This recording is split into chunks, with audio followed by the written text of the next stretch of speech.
stacked in my favor when it comes to my genetics and what can happen.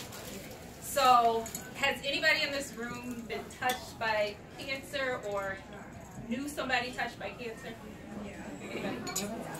So, it blew my mind when I read a statistic that said, according to the American Cancer Society, 90 to 95% of all cancers are not connected to your genes, which means it's your environment, it's what we eat, it's what we are breathing in, it's the deodorants we're using, it's the hair products that we are putting in our hair.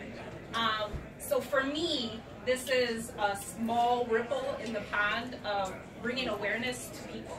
I feel like, especially in our community, there's not a lot of awareness. We just don't know. So for me, I didn't know that the beauty supply products weren't that great. I didn't know that the toothpaste I was using wasn't that great.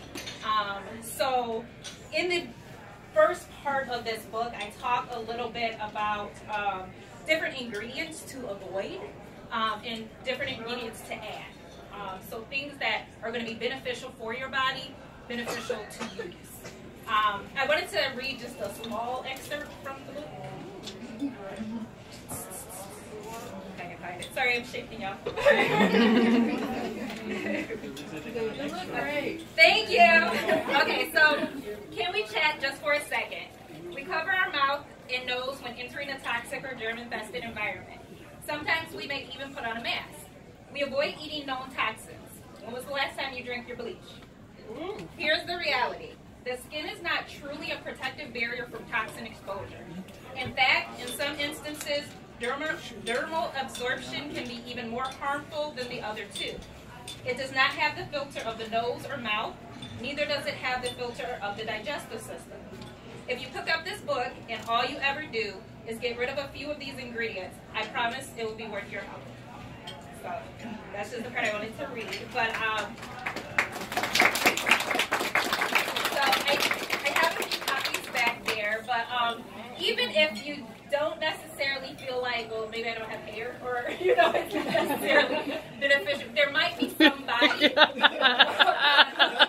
your timeline. There might be somebody in your family that could benefit just for having the knowledge. Again, to me, it's not necessarily about selling books. It's not necessarily about any of that. It's just educating people. So I'm only one small person, but there's many people in this room. Many of you have social media and other avenues. There might be somebody on your timeline that needs this information. It could be the difference from 5 years from now, them getting a diagnosis that they could have prevented. So that's where this evolved from, and that's where it came from. It is a DIY book, so there's recipes that benefit all people. So obviously my daughter's on the cover, so she has curly hair, but their recipes would benefit anybody. So whether you have kinky hair or you don't have kinky hair, you can tailor the recipes to work for your hair as well. But that's it, guys. So thank you so much again for coming.